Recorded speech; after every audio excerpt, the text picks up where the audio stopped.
El anillo de diamantes en mi bolsillo pesaba exactamente 2,3 quilates. Pero en aquella lluviosa noche en Buenos Aires, hace 8 años, bien podría haber pesado 1,000 kilogramos mientras yo permanecía inmóvil en el umbral de mi propia habitación, observando a mi hermano Marcos y a mi novia Jimena destruir 5 años de mi vida en 30 segundos de traición pura y sin filtros. Lo que sucedió a continuación me transformaría de Javier Herrera, el hijo devoto y novio amoroso, en algo completamente distinto. Algo que mis padres, tan religiosos, llamarían más tarde un monstruo. Aunque fueron ellos quienes ayudaron a crearlo cuando eligieron a su hijo predilecto por encima del hijo que lo encontró en mi propia cama. Mi nombre es Javier Herrera. Y durante 8 años, lo único que me impulsó fue el hielo. El hielo que se formó en mi pecho aquella noche en que todo lo que creía sobre el amor, la familia y la lealtad se hizo pedazos tan pequeños que nunca podrían volver a unirse. Tenía 23 años entonces, lo suficientemente joven como para creer en él para siempre. Lo suficientemente mayor como para haber invertido ya 5 años en construir un futuro con Jimena, la mujer que amaba desde nuestro segundo año en la universidad. Éramos la pareja que todos envidiaban, los que terminaban las frases del otro, los que tenían chistes internos que hacían que habitaciones enteras se sintieran excluidas, de quienes todos decían que se casarían y tendrían 3 hijos y un perro labrador antes de los 30. Marcos, mi hermano mayor por 3 años, siempre estaba cerca también. El carismático que podía citar la Biblia en la cena del domingo y hacer que nuestros padres sonrieran con orgullo mientras yo, en silencio, planeaba mi propuesta, ahorrando cada céntimo de mi trabajo de marketing de nivel inicial para el anillo que sellaría nuestro futuro. Aquella noche de martes, el aire en Buenos Aires se sentía denso con la promesa de una tormenta. De esas que te hacen doler los huesos con electricidad antes de que caigan las primeras gotas. Había logrado conseguir una reserva de última hora en un restaurante de lujo a través de un contacto del trabajo. De esos lugares donde sirven arte en platos y te cobran el alquiler de un mes por el privilegio. La caja de terciopelo parecía latir en el bolsillo de mi abrigo mientras subía las escaleras a nuestro apartamento en Palermo 2 horas antes, queriendo sorprender a Jimena, tal vez convencerla de usar ese vestido verde que hacía que sus ojos parecieran esmeraldas. La sorpresa resultó ser enteramente mía. El silencio en nuestro apartamento se sintió extraño de inmediato, como entrar en una habitación donde la gente acaba de dejar de hablar de ti. La puerta de nuestra habitación estaba ligeramente entreabierta, y por la rendija llegaron sonidos que hicieron que mi estómago se encogiera. El crujido rítmico de nuestra cama, la misma cama donde Jimena y yo habíamos hecho el amor esa misma mañana, donde ella me había susurrado que me amaba mientras dibujaba círculos en mi pecho. Pero la voz que gemía ahora no era la mía. Y cuando empujé la puerta, mi mundo entero se reorganizó en una pesadilla de la que no podía despertar. Ni siquiera me notaron al principio, demasiado absortos el uno en el otro para oír la puerta abrirse. Y durante 3 segundos, que parecieron 3 años, me quedé allí mirando cómo se tensaban los músculos de la espalda de mi hermano mientras se movía sobre la mujer a la que estaba a punto de proponerle matrimonio. Entonces los ojos de Jimena se abrieron y se encontraron con los míos por encima del hombro de Marcos, y el grito que brotó de su garganta no fue nada comparado con el sonido que salió de la mía. Algo primal, animalístico. El sonido de un hombre viendo morir su futuro. Jimena se apresuró a buscar las sábanas mientras Marcos se apartaba de ella con la indiferencia casual de alguien interrumpido durante una comida, sin siquiera molestarse en cubrirse mientras permanecía allí, en mi habitación. En mi vida, destruyéndolo todo con su mera presencia. Javier, hombre, cálmate, dijo, como si lo hubiera sorprendido tomando prestado mi coche sin preguntar, y no acostándose con mi novia en nuestra cama. Esto no es lo que parece. ¿En serio, Marcos? Porque parece que te estás acostando con mi novia en mi apartamento, en mi cama, en sábanas que compré, mientras yo tengo un anillo de compromiso en mi bolsillo. Las palabras salieron peligrosamente silenciosas, lo que me asustó más que si hubiera estado gritando. Así que, por favor, ilumíname sobre qué es esto realmente. Jimena había logrado envolverse en nuestro edredón, el que habíamos elegido juntos en un supermercado, riéndonos de cómo ya nos estábamos convirtiendo en una pareja de casados viejos. Javier, por favor. No quisimos que esto pasara. Simplemente que, Jimena. ¿Simplemente pasó por accidente? ¿Te tropezaste y caíste sobre el miembro de mi hermano? ¿Marcos se encontró por accidente en nuestro apartamento, en nuestra habitación, dentro de ti? La vulgaridad de mis palabras la hizo estremecerse, pero a mí ya no me importaba la decencia. ¿Cuánto tiempo? ¿Cuánto tiempo lleva esto pasando? Intercambiaron una mirada, esa mirada secreta y culpable que los amantes comparten. Y fue entonces cuando supe que no era la primera vez. Esto no era un momento de debilidad o un error por borrachera. Esto era una aventura en toda regla que ocurría bajo mis narices, en mi propia casa, con mi propio hermano. 3 meses, dijo Marcos finalmente, y había algo en su voz que sonaba casi orgulloso. Llevamos 3 meses juntos. 3 meses, 12 semanas, 90 días de mentiras, de Jimena besándome al despedirse por la mañana después de probablemente haberlo besado a él la noche anterior. 90 días de cenas familiares donde se sentaban uno frente al otro tocándose los pies por debajo de la mesa mientras yo pasaba las patatas. 90 días de mí trabajando horas extras para ahorrar para un anillo mientras ellos creaban su propia retorcida historia de amor en mi ausencia. Me di la vuelta y salí, cerrando la puerta con tanta fuerza que el perro del vecino empezó a ladrar. Llegué a mi coche antes de que la rabia me golpeara de verdad. Y me quedé sentado en el asiento del conductor, la lluvia comenzando a golpear el parabrisas, tratando de decidir si volver arriba y tirarlos a ambos por la ventana o simplemente conducir hasta quedarme sin gasolina. En cambio, hice lo que siempre había hecho cuando la vida se volvía demasiado pesada. Fui a casa de mis padres. Vivían en la misma casa de estilo colonial en San Isidro donde había crecido, donde Marcos y yo habíamos compartido habitación hasta que él se fue a la universidad, donde las fotos familiares adornaban el pasillo como un santuario a una felicidad que, aparentemente, siempre había sido una ilusión. Usé mi llave y los encontré en el salón, mi madre tejiendo mientras mi padre leía de su Biblia de cuero gastado, la imagen de la devoción cristiana suburbana. Javier. Mi madre levantó la vista, la preocupación surcando su rostro. Cariño, estás empapado. ¿Qué pasa? Me desplomé en su sofá, el mismo horrible estampado floral de siempre, y las palabras brotaron de mí como agua de una presa rota. Les conté todo, el momento en que los encontré, los 3 meses de engaño, el anillo aún quemándome en el bolsillo. Esperaba indignación. Esperaba que mi padre tomara sus llaves y condujera hasta mi apartamento para defender mi honor. Esperaba que mi madre llamara a Jimena de todo, o al menos con los nombres que las buenas mujeres cristianas tenían permitido usar. En cambio, obtuve silencio.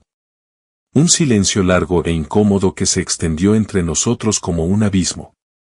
Finalmente, mi padre cerró su Biblia con un suave golpe que sonó como el mazo de un juez. Javier, el Señor obra de maneras misteriosas. Parpadeé, seguro de haber oído mal. ¿Qué?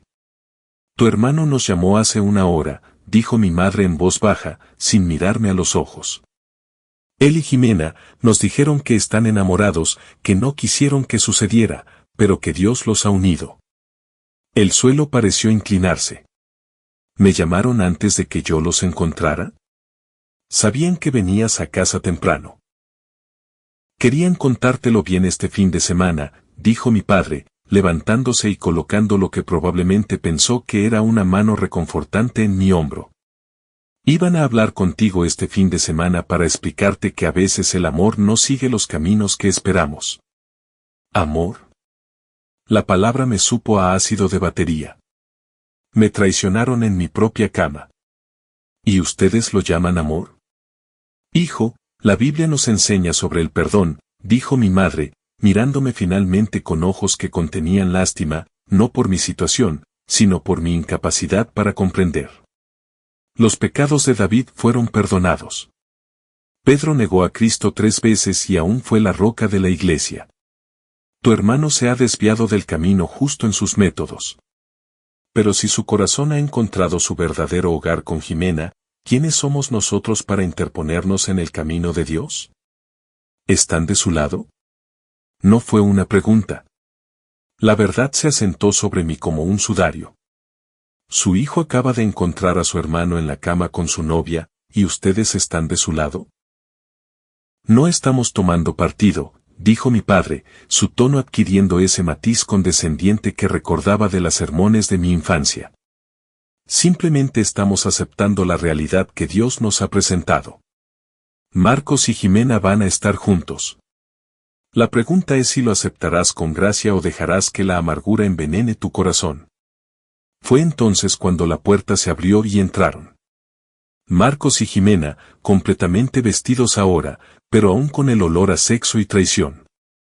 Habían estado esperando afuera. Todo esto había sido orquestado, planeado. Habían sabido que yo vendría aquí, sabido que mis padres ya estarían preparados con sus justificaciones religiosas. Javier, comenzó Jimena, las lágrimas corriendo por su rostro de una manera que estoy segura de que pensó que era atractiva. Nunca quisimos lastimarte. Lo combatimos durante tanto tiempo. Pero el amor no es algo que puedas controlar. Tienes que entender. Tengo que entender. Me quedé de pie, sintiendo que algo frío y afilado cristalizaba en mi pecho donde solía estar mi corazón. Tengo que entender que mi novia de 5 años no pudo mantener sus piernas cerradas con mi hermano. Que mi hermano no pudo encontrar ninguna mujer en todo Buenos Aires con la que acostarse excepto la que yo planeaba desposar. Que mis padres, que me criaron para creer en lo correcto y lo incorrecto, en la lealtad y la familia, ahora me dicen que Dios quiso que esto sucediera. Vigila tu tono, jovencito, advirtió mi padre, su rostro poniéndose rojo. Estás en mi casa y hablarás con respeto. ¿Respeto? Me reí, e incluso yo pude escuchar lo desquiciado que sonó. ¿Quieren hablar de respeto? ¿Dónde estaba el respeto de Marcos cuando se acostaba con mi novia? ¿Dónde estaba el respeto de Jimena cuando gemía el nombre de mi hermano en nuestra cama? ¿Dónde está su respeto por el hijo que está aquí desangrándose mientras ustedes vendan a los que lo cortaron? Está siendo dramático, dijo Marcos. Y ahí estaba, el tono despectivo que había usado toda nuestra vida cada vez que me quejaba de que me quitaba mis cosas, me robaba el protagonismo, siendo el hijo predilecto que no podía hacer nada malo. No es como si fueras el dueño de Jimena.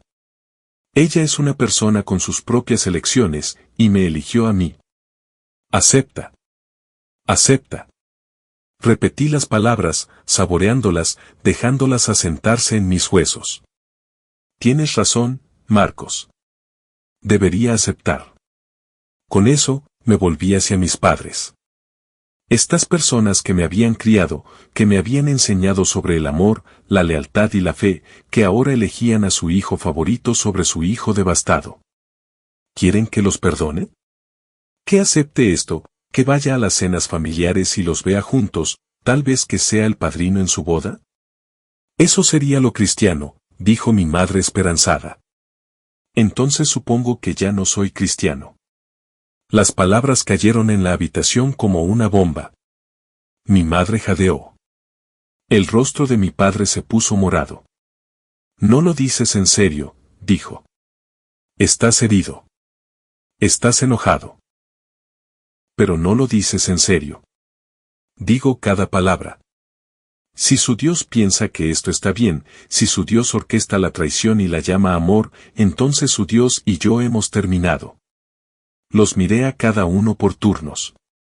Mis padres, mi hermano, mi exnovia. Y nosotros también.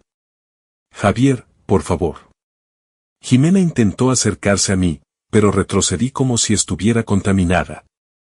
No me toques. No me toques nunca más. Saqué la caja del anillo de mi bolsillo y la arrojé a sus pies. Aquí, considéralo un regalo de compromiso.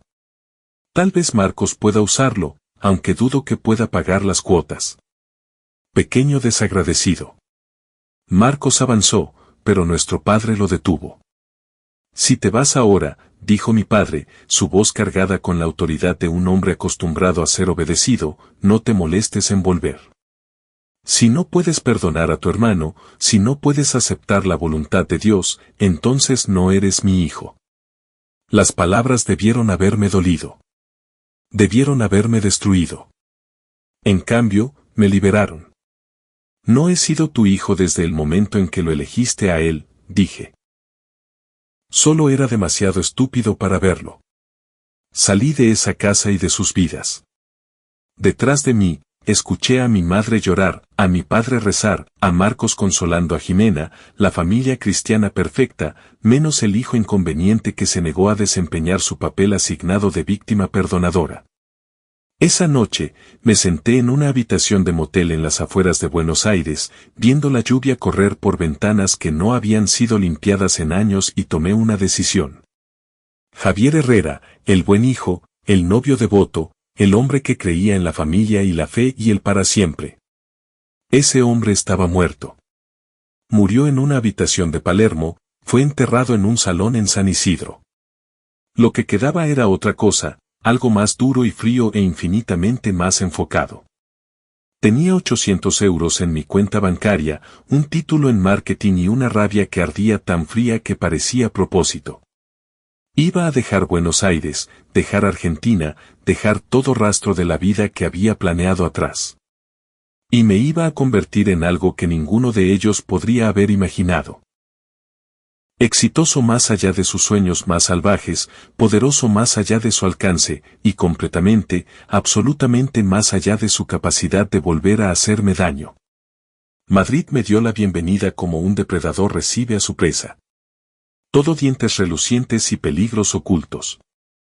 Encontré un estudio en Carabanchel que en realidad era solo un armario de almacenamiento convertido con delirios de grandeza, con un radiador que sonaba como si estuviera muriendo y vecinos que parecían estar manejando un laboratorio de drogas o un conjunto de percusión muy entusiasta a todas horas. Pero era mío, pagado con dinero que gané en una ciudad donde nadie conocía mi nombre o mi historia. Trabajé 3 empleos ese primer año. Barista en una cafetería boutique en el centro de Madrid de 5 a 11 de la mañana, entrada de datos para una empresa de marketing de dudosa reputación de mediodía a 5 de la tarde, y camarero en un bar de buceo en Lavapiés de 6 de la tarde a 2 de la madrugada. Dormía 3 horas por noche si tenía suerte, me duchaba en el gimnasio donde me había hecho socio únicamente por las instalaciones, y vivía de la comida que estaba a punto de ser tirada en la cafetería. Cada euro que no se destinaba al alquiler o a las necesidades básicas iba a mi programa de MBA en línea y al curso de programación que tomaba los fines de semana. El agotamiento debería haberme matado. Pero cada vez que quería rendirme, cada vez que mi cuerpo gritaba pidiendo descanso o mi mente suplicaba piedad, pensaba en la sonrisa de Marcos, en las falsas lágrimas de Jimena, en la justificación moralista de mis padres por la traición. La ira se convirtió en combustible. El hielo en mi pecho se convirtió en armadura. Y lenta, dolorosamente, comencé a transformarme. 18 meses después de mi exilio en Madrid, desarrollé una aplicación. Era una tontería, en realidad, solo una plataforma de logística que ayudaba a las pequeñas empresas a optimizar sus rutas de entrega. Pero había notado durante mi trabajo de barista cuánto se quejaba el dueño de los costos de entrega. Y durante mis turnos de camarero, había escuchado las mismas quejas de cada pequeño empresario que venía a ahogar sus penas. Así que me enseñé a programar, pasé 6 meses construyendo la plataforma y la lancé con un sitio web que diseñé yo mismo y una campaña de marketing que consistía enteramente en llamar en frío a empresas de una lista que había compilado. El primer mes, tuve 3 clientes. El segundo mes, 12. Para el sexto mes, tenía más de 100 pequeñas empresas usando mi plataforma. Y fue entonces cuando me encontró el capitalista de riesgo. Ricardo Chang era todo lo que yo no era. MBA de Harvard, riqueza de tercera generación, el tipo de facilidad segura que proviene de nunca tener que preguntarse si uno pertenece. Encontró mi plataforma, la probó para la cadena de restaurantes de su familia y me llamó directamente. Esto es bueno, dijo sin preámbulos. Algo tosco, obviamente un trabajo amateur, pero el concepto es sólido y la ejecución es mejor que la mitad de los productos profesionales que he visto. ¿Quién es tu equipo? Soy solo yo, admití, sentado en mi apartamento armario tratando de sonar profesional mientras la música de mis vecinos hacía vibrar las paredes. Interesante. ¿Puedes reunirte mañana? Almuerzo en Davoraxo. Dije que sí, luego inmediatamente busqué el restaurante en Google y casi vomito al ver los precios. Poseía exactamente un traje comprado en una tienda de segunda mano y arreglado por una modista de un barrio modesto que se había apiadado de mí. Lo usé para ese almuerzo, sentado frente a Ricardo Chang y otros 3 inversores, pretendiendo que pertenecía allí mientras calculaba internamente que la canasta de pan en la mesa costaba más que mi presupuesto semanal de comida. Esto es lo que proponemos, dijo Ricardo durante el postre. 2 millones de euros de inversión inicial por el 40% de capital. Tú mantienes el control. Nosotros proporcionamos capital y conexiones. Te pondremos con un equipo real, oficinas reales y una oportunidad real de escalar esto a nivel nacional. 2 millones de euros. Yo había estado viviendo con 30,000 euros al año y me ofrecían 2 millones. 25% de capital, repliqué, sorprendiéndome por mi audacia. Y quiero la última palabra en todas las contrataciones. Ricardo sonrió. 30%. Tienes la última palabra en las contrataciones técnicas y te proporcionamos un coche ejecutivo para ayudarte a crecer como la empresa crece. Trato hecho. Nos dimos la mano y así, de Javier Herrera, nadie, pasé a Javier Herrera, CEO de Herrera Innovations. Los siguientes 3 años fueron un torbellino de jornadas de 18 horas, pero diferentes de mis trabajos de supervivencia. Ahora estaba construyendo algo, creando algo, convirtiéndome en algo. La plataforma evolucionó de una simple optimización de rutas a una gestión completa de la cadena de suministro. Pasamos de 100 clientes a 1. 000, a 10. 000. La segunda ronda de financiación trajo 20 millones. La tercera, 70 millones. Para cuando tenía 28 años, estábamos valorados en más de 1.000 millones de euros. Y mi cara estaba en la portada de Forbes bajo el titular El Millennial que está revolucionando la logística. Compré un ático en el centro de Madrid con vistas al Parque del Retiro, el tipo de lugar donde el ascensor se abría directamente a tu salón, y la cuota de mantenimiento mensual era más que el salario anual de la mayoría de la gente. Compré un Tesla, luego un Lamborghini, luego decidí que los coches eran inútiles en Madrid y contraté a un chofer. Salí con modelos y actrices, mujeres hermosas que lucían bien a mi lado en galas benéficas y conferencias de tecnología, pero a quienes nunca dejé pasar el hielo de mi pecho. Era exitoso, rico, respetado y absolutamente, completamente solo. Fue entonces cuando conocí a Penélope. Fue en una subasta benéfica para escuelas de barrios desfavorecidos, el tipo de evento al que asistía porque mi publicista decía que era bueno para mi imagen. Estaba pujando por un paquete vacacional que nunca usaría cuando la mujer a mi lado se inclinó y susurró, «Sabes, eso es en realidad una trampa de multipropiedad disfrazada de vacaciones, ¿verdad?» Me giré para mirarla y olvidé lo que iba a decir. No era hermosa de la manera convencional, no como las modelos con las que solía salir, pero había algo en su rostro, la inteligencia en sus ojos castaños. La forma en que su sonrisa era ligeramente torcida que me hizo querer seguir mirándola. Soy Penélope, dijo, extendiendo la mano. Soy maestra de 4º grado en una escuela pública en Usera. Tú eres ese tipo de la tecnología, ¿verdad? El que supuestamente está revolucionando cómo recibimos paquetes. Supuestamente, levanté una ceja. Bueno, no he notado que mis pedidos de Amazon lleguen más rápido, bromeó. Aunque, tal vez sea porque las direcciones de los maestros están al final de tu algoritmo de optimización. Me reí, realmente reí, por primera vez en años. Tendré que investigar eso. Clara discriminación contra los educadores. Pasamos el resto de la subasta hablando, ignorando los artículos por los que se pujaba, ignorando a la adinerada multitud que nos rodeaba. Me contó sobre sus alumnos, sobre el chico que había estado sin hogar pero leía 3 grados por encima de su nivel, sobre la chica que había iniciado un programa de reciclaje para toda la escuela. Habló de la enseñanza como si fuera una vocación, no solo un trabajo. Y había una luz en sus ojos que me hizo recordar lo que se sentía al creer en algo más allá de la ira y la ambición. ¿Te gustaría cenar? Pregunté cuando la subasta estaba terminando. En algún lugar que no requiera pujas. No puedo permitirme los tipos de lugares donde probablemente comes, dijo con franqueza. Y no me interesa ser el caso de caridad o el trofeo de nadie. ¿Qué tal si vamos a un lugar que elijas tú? Sugerí. Mi invitación, pero tú eliges. Me estudió por un largo momento, luego sonrió. Hay un sitio dominicano en el barrio de Lavapiés. El mejor mofongo de la ciudad. Y no les importa si apareces con un traje de 1.000 euros o en pijama.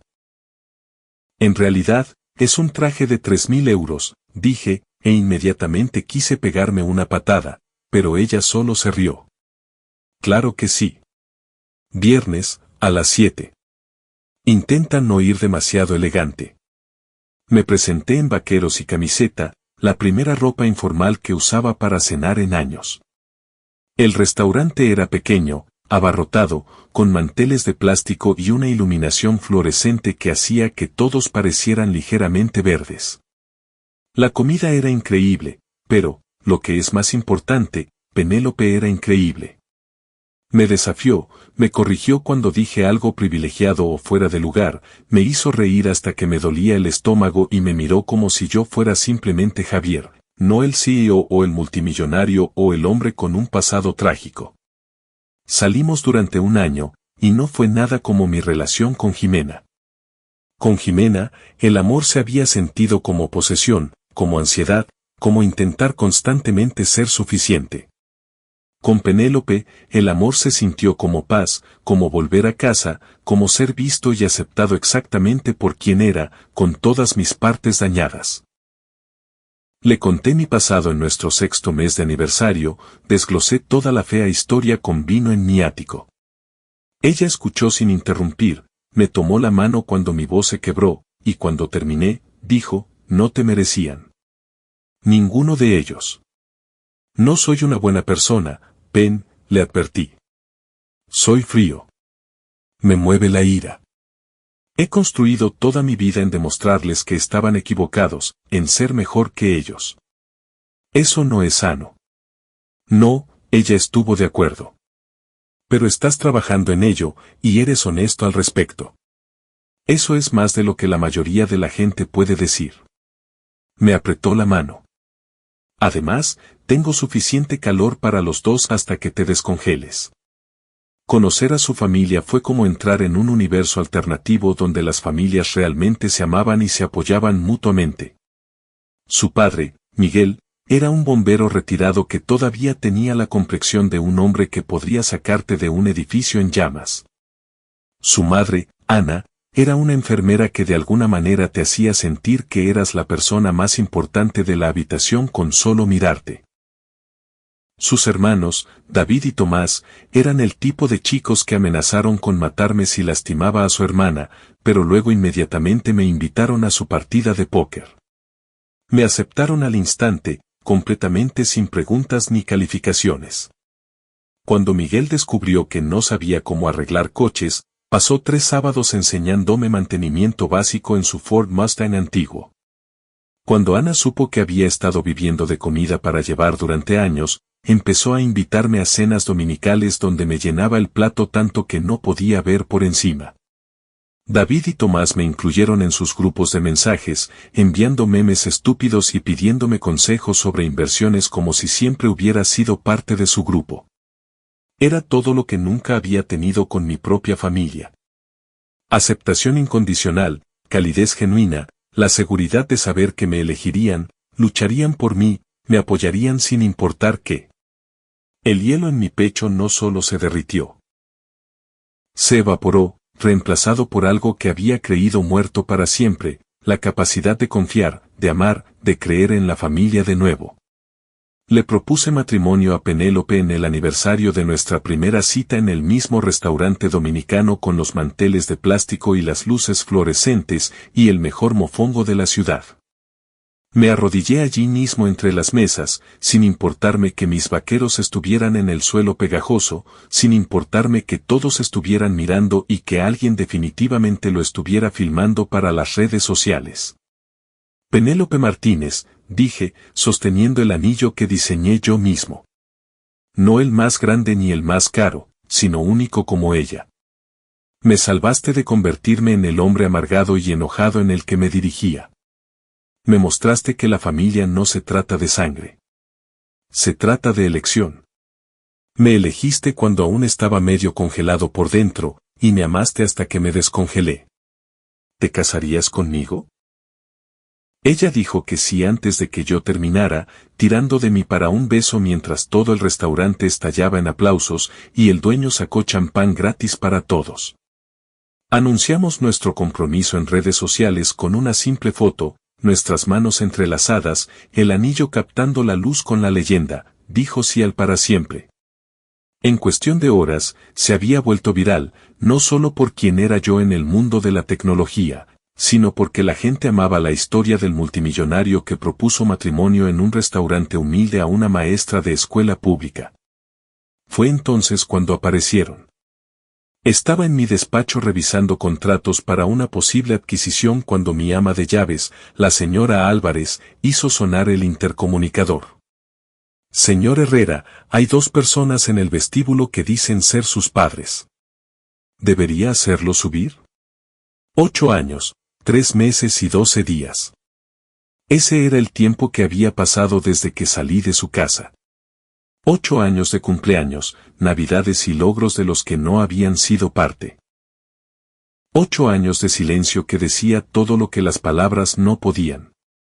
Que suban, dije, mi voz firme a pesar del hielo que se reformaba en mi pecho. Me moví al salón, de pie junto a los ventanales que daban a la ciudad. Cuando el ascensor se abrió, no me di la vuelta de inmediato. Escuché sus pasos, tentativos sobre el suelo de mármol, escuché el suave jadeo de mi madre ante el lujo que la rodeaba. Cuando finalmente me di la vuelta, los años claramente no les habían sido amables. Mi padre, antes robusto y autoritario, parecía encogido, sus hombros curvados hacia adentro como paréntesis alrededor de un espacio en blanco. El cabello de mi madre se había vuelto completamente gris, y había líneas en su rostro que hablaban de preocupación y arrepentimiento. Se quedaron en mi ático como refugiados de otra vida, agarrados de la mano. Hola, Javier, susurró mi madre. Mamá, papá. No me moví de mi sitio junto a la ventana. ¿Qué los trae por aquí? Vimos el anuncio de compromiso, dijo mi padre, su voz careciendo de la autoridad que recordaba. Parece una mujer maravillosa. Lo es. El silencio se extendió entre nosotros. 8 años de palabras no dichas llenando el espacio. Javier, comenzó mi madre, las lágrimas ya corriendo por su rostro. Vinimos porque Marcos y Jimena necesitan ayuda. Y ahí estaba. No te echamos de menos. No nos equivocamos. No lo sentimos. Habían venido por Marcos. Siempre Marcos. Tienen un hijo, continuó ella. Pablo, tiene 4 años y están a punto de perder su casa. Marcos perdió su trabajo. Y Jimena, están luchando. Necesitan ayuda. Y nosotros pensamos, ¿ustedes pensaron que yo los salvaría? Mi voz era hielo, puro y afilado. ¿Pensaron que podían entrar aquí después de 8 años de nada y pedirme que rescatara a las personas que me destruyeron? Esto, hermano, dijo mi padre, parte de su antiguo fuego regresando.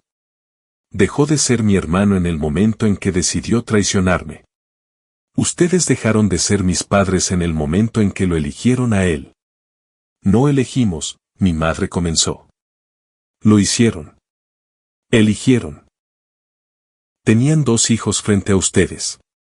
Uno sangrando por la traición, otro causándola. Y eligieron al que había hecho mal porque lo envolvió en bonitas palabras sobre la voluntad de Dios. Javier, por favor, sollozó mi madre. El niño es inocente. Pablo no merece sufrir por los errores de sus padres. Yo tampoco, dije. Pero ustedes no me protegieron del sufrimiento. Lo amplificaron. Lo justificaron. Lo santificaron. ¿Qué quieres de nosotros?, preguntó mi padre, su voz quebrada. ¿Qué quieres que digamos? ¿Que nos equivocamos? Bien. Nos equivocamos. ¿Es eso lo que necesitas escuchar? Necesitaba escuchar eso hace 8 años. Ahora no necesito nada de ustedes. Te has vuelto cruel, susurró mi madre. Este no es el hijo que criamos. Tiene razón, asentí. El hijo que criaron murió en su salón cuando le dijeron que perdonara a sus traidores. El hombre que está aquí es alguien que nunca conocieron. Alguien que se construyó desde cero. Sin familia, sin fe, sin nada más que determinación y rencor. Y este hombre no les debe nada a ustedes, ni a Marcos, ni a Jimena. Se fueron después de más súplicas, más lágrimas, más acusaciones de que me había vuelto desalmado. Pero no entendieron. Y mi corazón no se había ido. Simplemente había aprendido a ser selectivo sobre quien merecía su calor. Una semana después, regresaron. Esta vez, trajeron refuerzos. Yo estaba preparado, sin embargo. Penélope estaba a mi lado, su mano en la mía. Sus padres estaban sentados en el sofá frente a nosotros. La presencia de Miguel llenaba la habitación de energía protectora. David y Tomás estaban junto a la ventana, con los brazos cruzados, luciendo como guardaespaldas. Cuando el ascensor se abrió, mis padres entraron primero, seguidos por Marcos y Jimena. 8 años tampoco les habían sido amables. Marcos había engordado, su antigua complexión atlética blanda y sin forma. Jimena parecía agotada, su antes vibrante energía reemplazada por la aburrida resignación de alguien a quien la vida había doblegado. Entre ellos había un niño pequeño con los ojos de Marcos y la nariz de Jimena, aferrado a un peluche de dinosaurio gastado. Pablo, mi sobrino, la prueba viviente de su traición. El niño miró alrededor del ático con los ojos muy abiertos, claramente abrumado por el espacio y la tensión que lo llenaba. Javier, comenzó Marcos, su voz sin la arrogancia que recordaba. Sé que me odias. Tienes todo el derecho a, por favor, míralo. Empujó a Pablo ligeramente hacia adelante. Él es inocente en todo esto. No lo castigues por nuestros errores. Antes de que pudiera responder, Miguel se levantó. Tienes mucho valor para aparecer aquí, le dijo a Marcos. ¿Destruyes la vida de este hombre y ahora quieres que te salve la tuya? ¿Quién es usted para? Mi padre comenzó, pero Ana lo interrumpió. Somos su verdadera familia, dijo ella simplemente. Los que lo elegimos, los que lo apoyamos, los que lo ayudamos a sanar de lo que ustedes le hicieron. Esto es entre familia, dijo mi madre débilmente. Nosotros somos su familia, dijo Tomás desde su lugar junto a la ventana. Ustedes son solo las personas que lo desecharon. El rostro de Marcos se endureció. Javier, ¿vas a dejar que le hablen así a nuestros padres? ¿Nuestros padres? Finalmente hablé. Nuestros padres se sentaron en su salón y me dijeron que Dios quería que tuvieras a mi novia. Nuestros padres te eligieron a ti en el momento en que más los necesitaba. Son tus padres, Marcos. No han sido los míos en 8 años. Cometimos un error, dijo Jimena, hablando por primera vez. Lo sabemos. Nos hemos arrepentido cada día desde entonces. pero Pablo no merece pagar por nuestros pecados. Miré al niño que observaba todo con ojos asustados. Por un momento, sentí un destello de algo. Piedad, tal vez, o el reconocimiento de la inocencia en una situación llena de culpables. Pero luego miré a sus padres, las personas que destruyeron mi vida y ahora usaban a su hijo como arma emocional, y el hielo se mantuvo firme. Tienes razón, dije. Pablo no merece sufrir, por eso voy a hacerles una oferta. Una única vez, no negociable. La esperanza parpadeó en sus rostros. Herrera Innovations tiene un centro de distribución en Ushuaia, Tierra del Fuego. Necesitamos personal de limpieza para el turno de noche. El salario es el mínimo más beneficios. La empresa proporcionará pasajes de avión y autobús de ida y 2 semanas en un motel mientras encuentran vivienda. Empiezan el lunes. El silencio fue ensordecedor. El rostro de Marcos pasó de la esperanza al shock, a la humillación, a la rabia en cuestión de segundos. ¿Personal de limpieza? Escupió. ¿Quieres que seamos personal de limpieza en Ushuaia?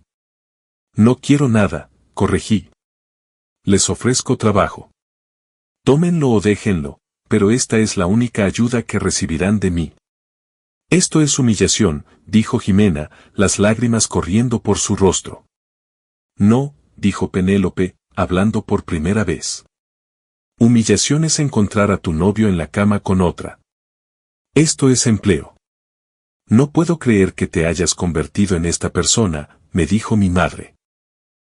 Esta persona fría y vengativa que enviaría a su propio hermano a Ushuaia a limpiar baños. No lo estoy enviando a ninguna parte, dije.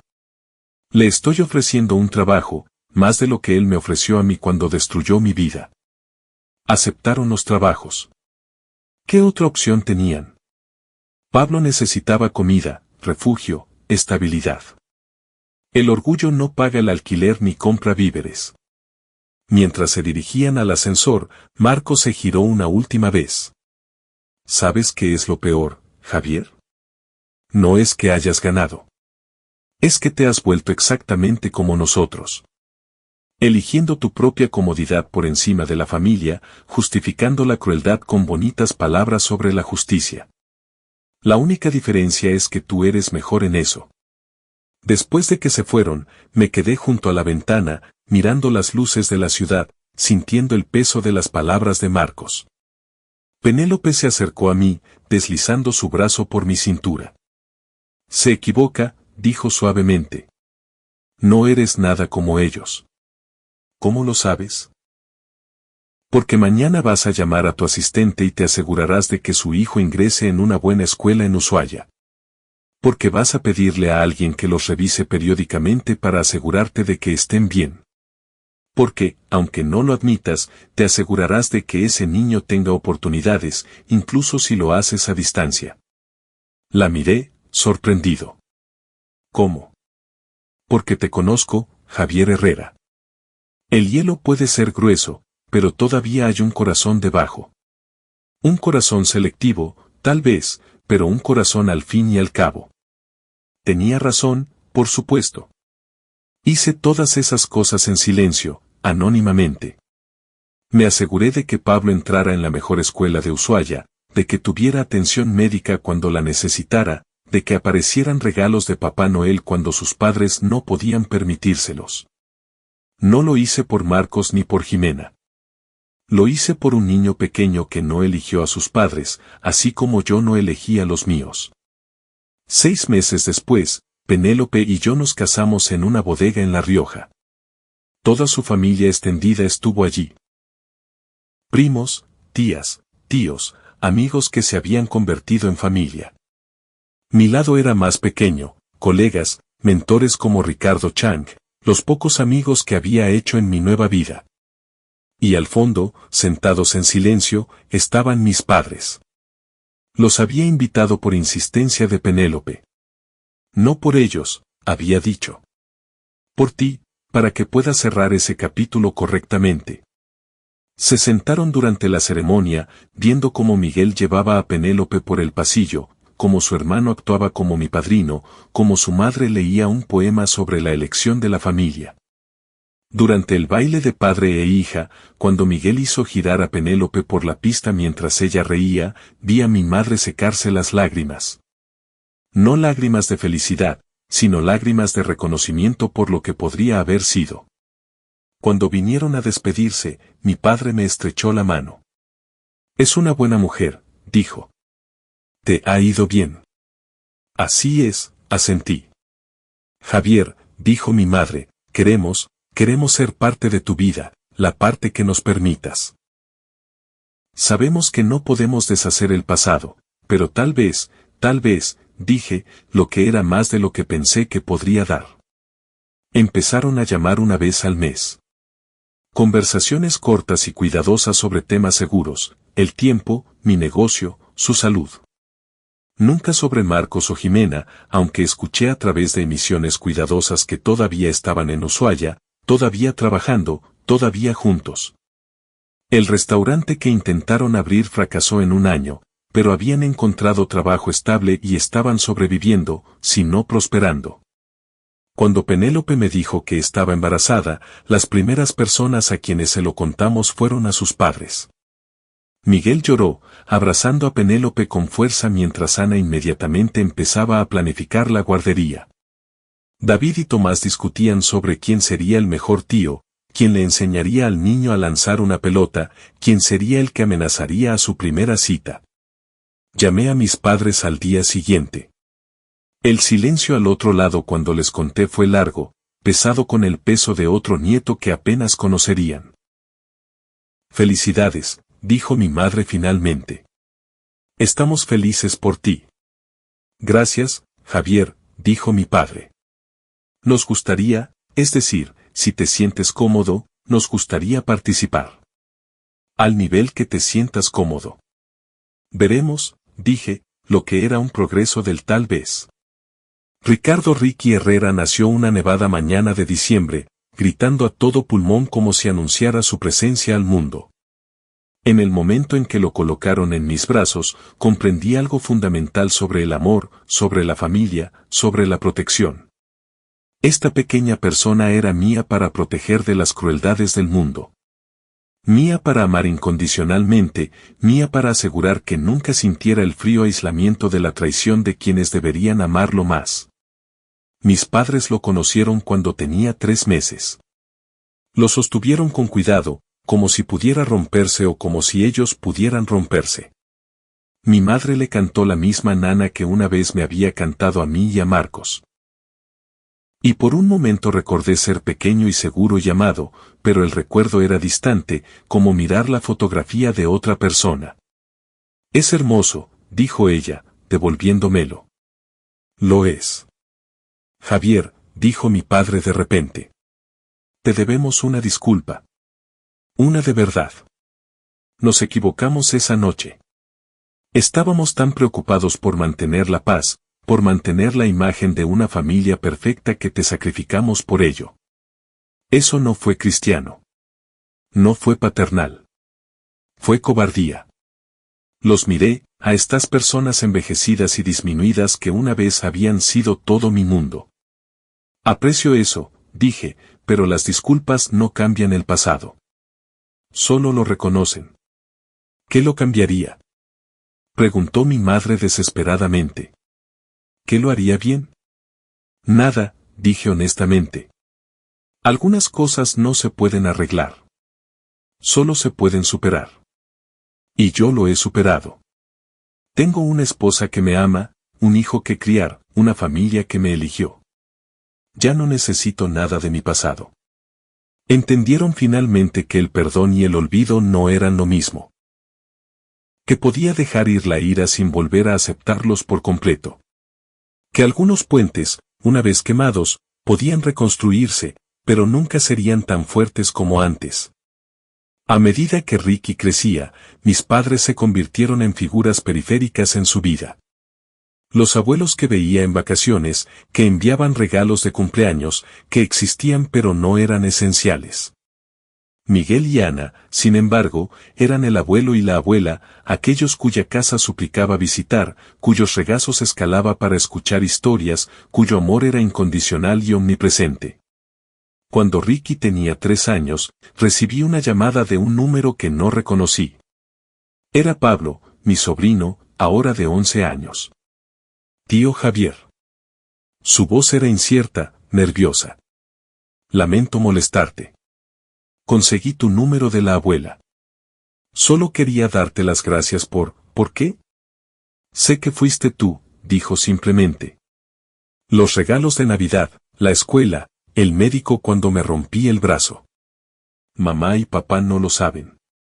Yo sí. Pero lo descubrí. Y quería darte las gracias. De nada, dije, porque no tenía sentido negarlo. ¿Puedo preguntarte algo? Adelante. ¿Me odias por mis padres? La pregunta me golpeó de forma inesperadamente dura. No, Pablo, no te odio. No elegiste a tus padres más de lo que yo elegí a los míos. Me cuentan diferentes historias sobre lo que pasó, dijo. Mamá dice que fue amor. Papá dice que fue un error. La abuela dice que fue complicado.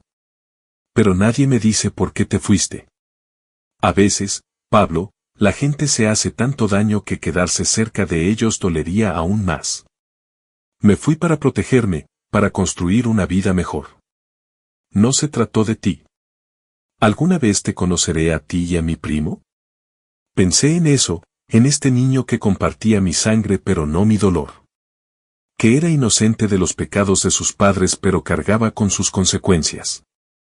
Quizás algún día, dije, cuando seas mayor, cuando puedas decidir por ti mismo a quien quieres en tu vida. Me gustaría eso, dijo. Y tío Javier, lamento lo que hicieron. Sé que no estuve allí, pero lo siento de todos modos. Gracias, Pablo. Eso significa más de lo que sabes. Después de colgar, me senté en mi oficina durante mucho tiempo pensando en las familias, las que nacemos, las que elegimos, las que creamos. Pensé en Marcos y Jimena abriéndose camino en Ushuaia, su gran historia de amor reducida a un salario mínimo y los inviernos gélidos. Pensé en mis padres envejeciendo y encogiéndose, manteniendo su relación con su hijo predilecto a través de llamadas telefónicas y visitas anuales. Pensé en Pablo, atrapado en medio de una historia que comenzó antes de que él existiera. Pero sobre todo, pensé en la familia que había construido. Penélope, cuyo calor había derretido el hielo de forma permanente. Ricky, cuya existencia me dio un propósito más allá de la venganza o el éxito. Miguel y Ana, quienes me habían mostrado cómo deberían ser los padres. David y Tomás, quienes se habían convertido en los hermanos que Marcos nunca fue. El negocio siguió creciendo. Horrara Innovation salió a bolsa y de repente mi patrimonio neto tenía más ceros de los que podía comprender. Inicié una fundación centrada en oportunidades educativas para niños de hogares desestructurados. Comprendiendo íntimamente cómo las circunstancias fuera de tu control podían descarrilar toda tu vida. Penélope siguió enseñando, negándose a renunciar a pesar de nuestra riqueza, diciendo que sus hijos la necesitaban más de lo que nosotros necesitábamos otro yate. Tuvimos otra hija, una niña llamada Isabella, que nació luchando y no ha parado desde entonces. Observar a mis hijos crecer, verlos confiar en que Penélope y yo siempre los elegiríamos, siempre los protegeríamos, siempre los amaríamos incondicionalmente, sanó partes de mí que no sabía que aún estaban rotas. 5 años después de esa primera llamada, Pablo me contactó de nuevo. Tenía 16 años ahora, había ingresado en una prestigiosa universidad de tecnología con una beca que yo había financiado secretamente y quería reunirse antes de irse de Ushuaia. Lo hice volar a Madrid para un fin de semana. Era alto como Marcos había sido, pero sus ojos contenían una tristeza, una sabiduría que provenía de crecer a la sombra de los fracasos de otras personas. Caminamos por el Parque del Retiro, él maravillándose de la ciudad, yo tratando de conciliar a este joven con el niño asustado de 4 años que había visto por última vez. Todavía se aman, dijo de repente. Mis padres, a pesar de todo, a pesar de lo difícil que ha sido, todavía se aman. Me alegro, dije, y lo dije en serio. Todo el mundo merece amor. Pero no valió la pena, ¿verdad? Preguntó. Lo que hicieron. Destruyeron tantas relaciones por su amor y ahora son infelices de todos modos. El amor no debería ser destructivo. Le dije que el amor real construye. No derriba. Lo que ellos tuvieron pudo haber sido pasión, pudo haber sido atracción, pero el amor habría esperado, habría sido honesto, habría causado el menor daño posible. ¿Crees que alguna vez los perdonarás? He dejado ir la ira, dije. Pero el perdón requeriría que realmente entendieran lo que hicieron, que reconocieran el peso total de ello, y no creo que sean capaces de eso. Han reescrito la historia en sus mentes para hacerse a sí mismos los héroes. Así es como viven consigo mismos. Y la abuela y el abuelo, ellos hicieron su elección. Tienen que vivir con eso. Asintió, comprendiendo más de lo que un joven de 16 años debería. Tío Javier, dijo mientras estábamos frente al museo. Quiero que sepas que voy a ser diferente. Voy a ser alguien que elige bien, incluso cuando sea difícil. Voy a ser alguien de quien te sientas orgulloso de conocer. Ya estoy orgulloso de conocerte, Pablo. Fue a la universidad, se destacó, y nos mantuvimos en contacto. Pasó algunas navidades con nosotros, conociendo a sus primos, convirtiéndose en parte de nuestra familia extendida de una manera que sus padres nunca pudieron. Entendió los límites, los respetó y construyó su propia relación con nosotros, separada de la historia que lo precedió. Cuando se graduó, tuvo ofertas de varias empresas de tecnología, incluida Herrera Innovations. Eligió a un competidor, diciendo que quería ganarse su lugar en el mundo sin que nadie cuestionara si el nepotismo jugó un papel. Lo respeté más por ello. El mes pasado, recibí otra llamada de mis padres. A mi padre le habían diagnosticado un cáncer terminal, de páncreas, agresivo, quizás 6 meses de vida. Querían verme para hacer las paces antes del final. Fui, trayendo a Penélope, pero dejando a los niños con sus padres. La casa en San Isidro se veía exactamente igual, como si el tiempo se hubiera detenido la noche en que me fui, pero mis padres habían envejecido dramáticamente. Mi padre estaba esquelético, nadando en ropa que una vez le había quedado bien. Mi madre era su sombra, con los ojos hundidos de verlo morir lentamente. Gracias por venir, dijo, su voz apenas un susurro. Nos sentamos en el mismo salón donde mi mundo había terminado y se había reconstruido. La Biblia todavía estaba en la mesa de café, gastada y llena de marcadores. Necesito decirte algo, dijo mi padre. Esa noche cuando te fuiste, yo sabía que estábamos equivocados, incluso mientras decía las palabras, lo sabía.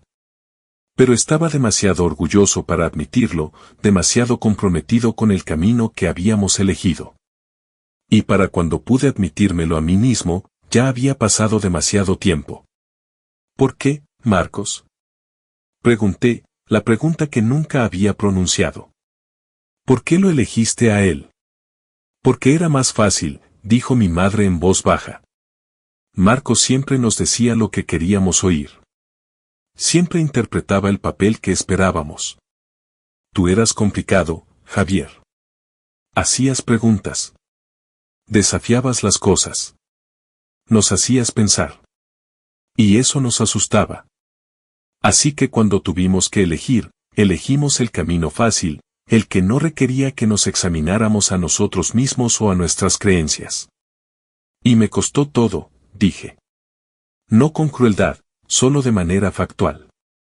Nos costó a ti, asintió mi padre, que era todo lo que importaba. No nos reconciliamos. No realmente. No se pueden deshacer décadas de daño con confesiones del hecho de muerte. Pero lo visité 2 veces más antes de que muriera. Y cuando falleció, asistí al funeral. Marcos estaba allí, por supuesto, luciendo más viejo, más duro, desgastado por años de lucha. Jimena estaba a su lado, su mano en la suya, todavía juntos después de todo.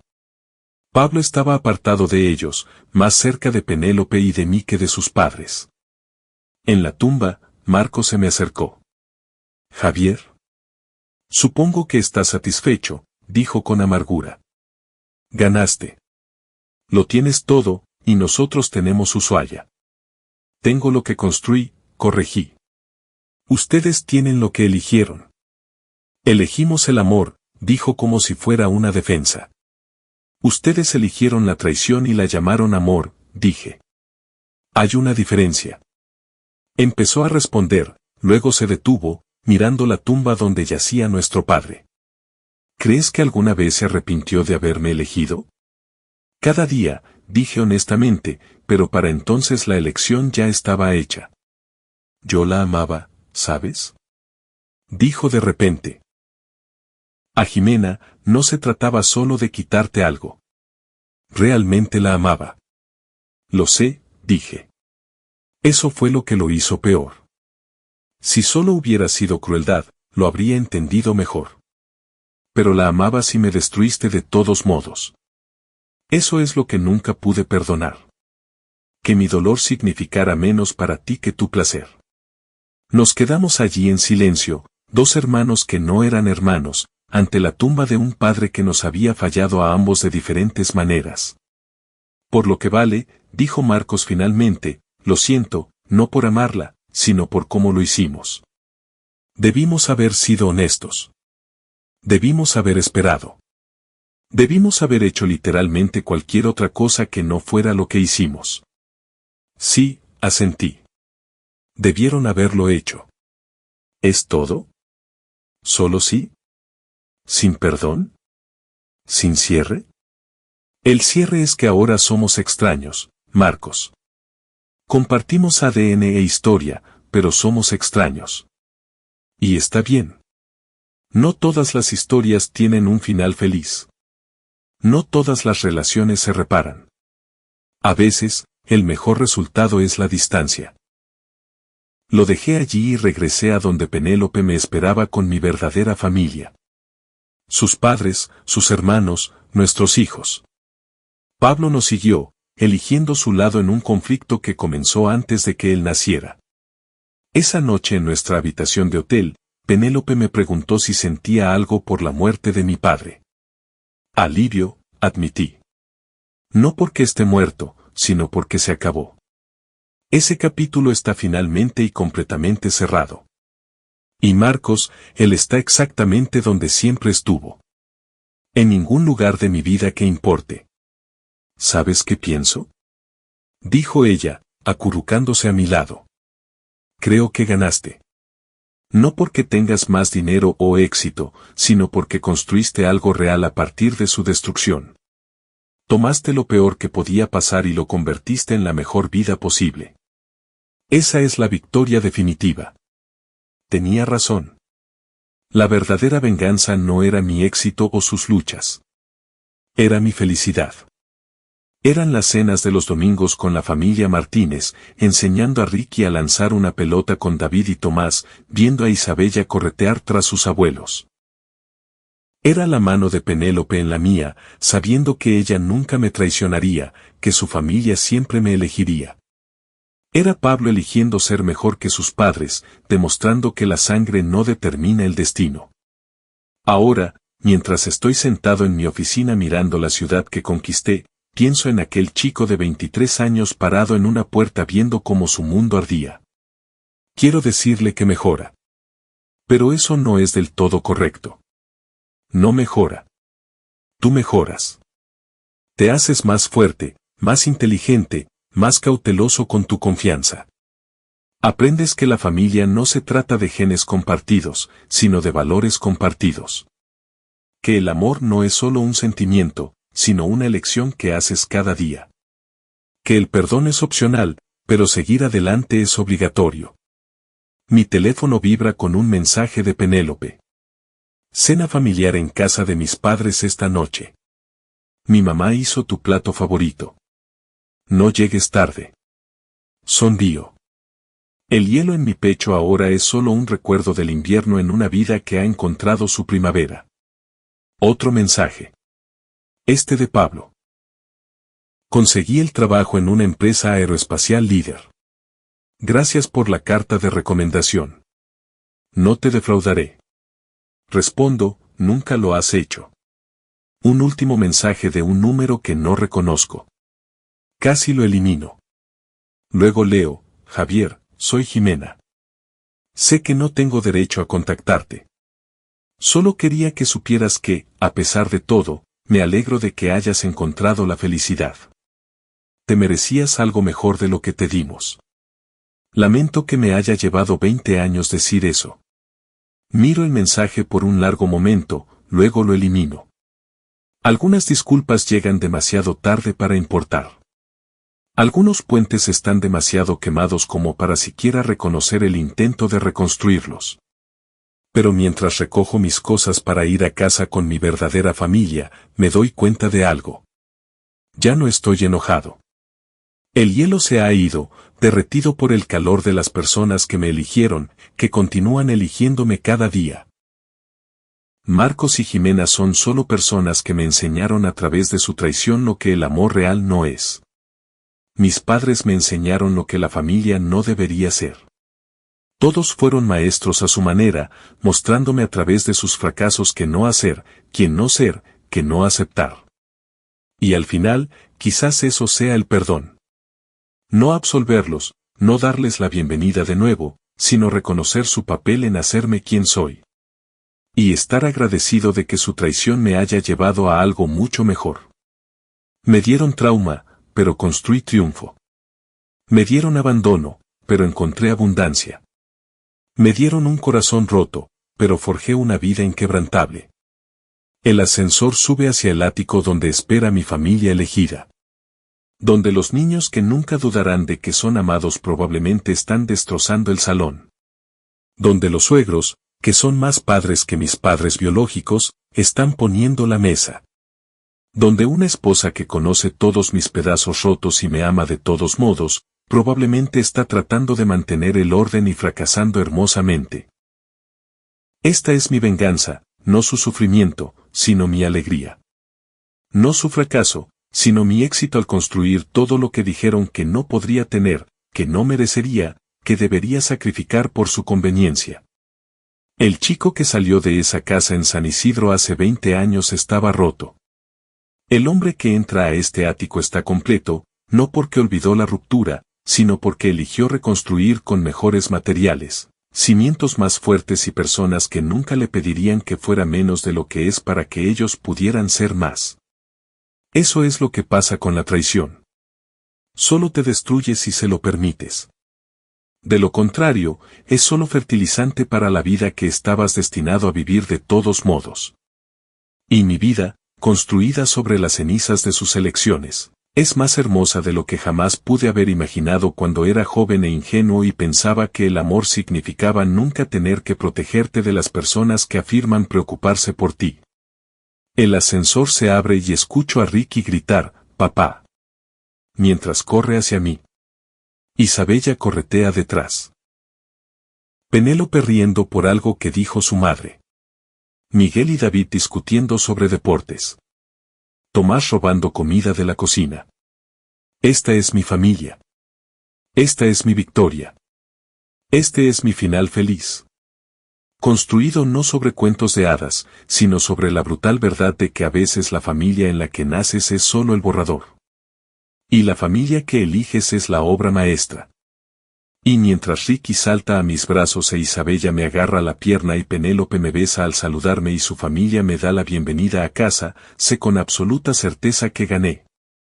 No porque ellos perdieron, sino porque aprendí la lección más importante de todas, que la mejor venganza contra aquellos que no te valoraron es construir una vida tan llena de personas que sí lo hacen que olvidas que los otros alguna vez importaron.